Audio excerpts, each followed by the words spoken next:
Assalamualaikum warahmatullahi wabarakatuh.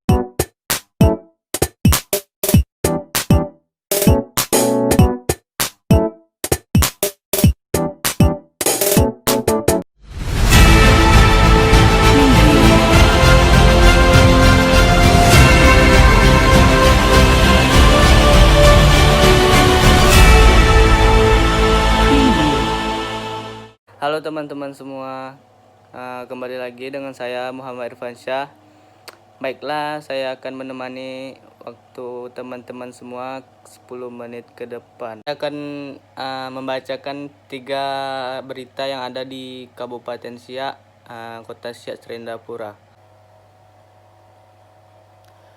Yang pertama adalah pengusaha rental mobil ditemukan tak bernyawa di sumur warga. Hilang sejak 14 September 2020 setelah menerima orderan rental mobil. M. Al-Hadar ditemukan sudah tak bernyawa di dalam sumur Jalan Perawang, Kabupaten Siak.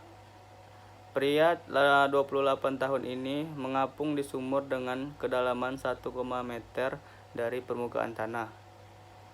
Kabid Humas Polda Riau, Komisaris Besar Sunarto menjelaskan, warga sekitar menemukan korban pada Senin petang, tanggal 21 September 2020.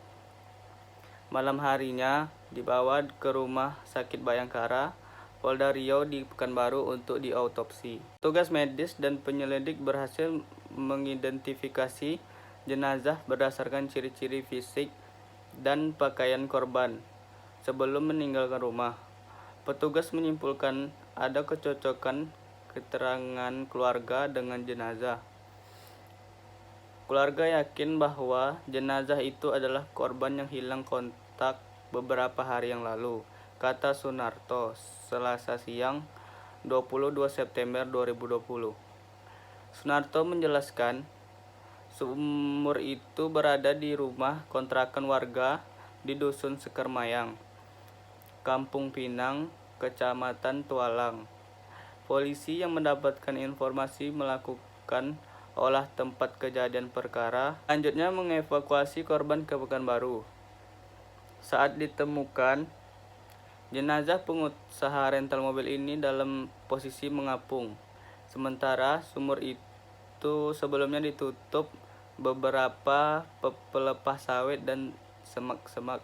Rumah kontrakan itu kosong. Jenazah saat ditemukan menggunakan celana pendek di bawah lutut dan baju koko warna coklat tua, kata Sunarto. Ciri fisik dan pakaian korban cocok dengan laporan istri korban beberapa hari yang lalu di Polsek Tenayan Raya, wilayah Polresta Pekanbaru. Pihak keluarga yang datang ke rumah sakit juga yakin itu adalah M. Al-Hadar. Setelah autopsi, jenazah diserahkan ke pihak keluarga untuk dikubumikan, sebut Sunarto. Kuat dugaan M. Al-Hadar menjadi korban pembunuhan. Pasalnya, saat ditemukan, kondisi tangan korban terikat ke arah depan menggunakan tali hijau. Mulut ditutup pakai handuk dan kepalanya ditutup kain. Di lokasi tidak ada identitas dan mobil korban juga tidak ada, ucap Sunarto. Kasus pembunuhan ini tengah diselidiki Polres Siak serta Subdit Kejahatan dan Kekerasan Direktorat Reserse Kriminal Umum Polda Riau. Berita yang kedua adalah alasan pemuda Siak culik, cabuli hingga membunuh bocah 8 tahun. Personil Reskrim Polres Siak menangkap pria inisial MH, pelaku pembunuhan anak di bawah umur. Pria 24 tahun itu juga diduga menculik dan melakukan pencabulan kepada korban inisial ALG yang masih berumur 8 tahun. Kapolres Siak Ajun Komisaris Besar Dodi Ferdinand Sanjaya menjelaskan, kejadian bermula ketika orang tua korban melapor kehilangan anak pada pertengahan Juli lalu ke Polsek Tualang. Polisi bersama orang tua serta masyarakat sekitar lalu mencari korban. Sebelum hilang, korban terlihat bersama pelaku yang masih bertetangga. Beberapa hari kemudian, korban ditemukan tidak bernyawa di belakang kuburan Kampung Sebatang Timur, Kecamatan Tualang. Leher korban ada bekas sayatan menganga akibat benda tajam. Ada juga luka lecet di bagian anus. Diduga korban dicabuli sebelum itu, kata Dodi Kamis petang 7 Agustus 2020.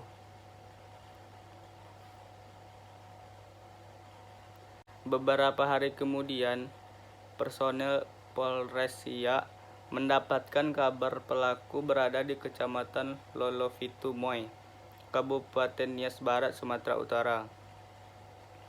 Reskrim Polres Siak bekerjasama dengan Reskrim Polres Nias untuk menangkap pelaku, kata Dodi.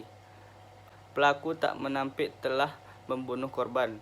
Dia juga mengaku sudah 3 kali mencabuli korban, 2 kali sebelum diculik dan 1 kali sebelum diakhiri hidupnya di belakang kuburan.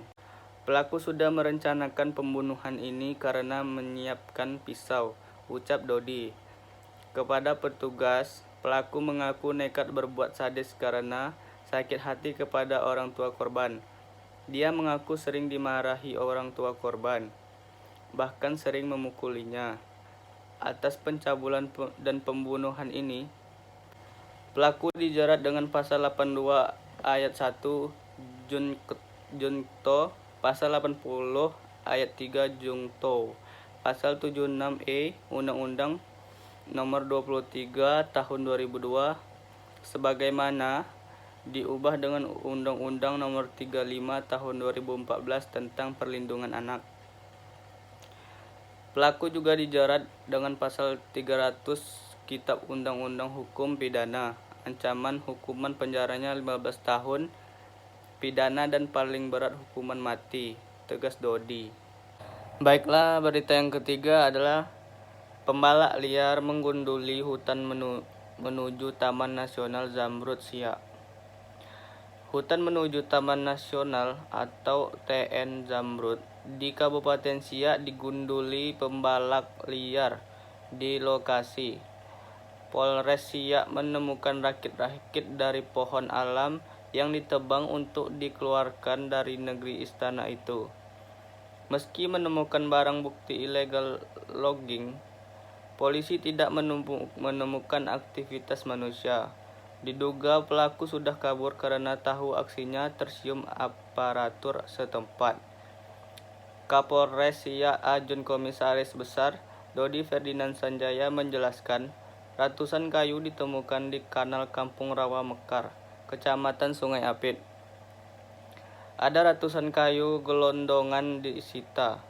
Lokasi ini merupakan jalur air menuju Taman Nasional Zamrud, kata Dodi Senin siang 13 Juli 2020. Dodi menjelaskan adanya pembalak liar ini berdasarkan laporan anggotanya yang mengikuti ekspedisi TN Zamrud bersama pemerintah setempat akhir pekan lalu. Saat itu, petugas menemukan hasil tebangan pohon di kanal. Pohon yang sudah dipotong itu dikaitkan satu sama lain di atas air menggunakan tali. Di lokasi, petugas juga menemukan pondok kayu diduga tempat pembalak liar tinggal. Namun sudah tidak aktivitas di sana. Pondoknya juga sepi, kata Dodi. Mendapat laporan ini, Dodi langsung ke lokasi. Setelah 1 jam lebih memakai perahu bermesin, Dodi melihat langsung apa yang dilaporkan anggotanya. Di lokasi, anggota menyita jerigen berisi pertalite untuk bahan bakar gergaji mesin, kata Dodi.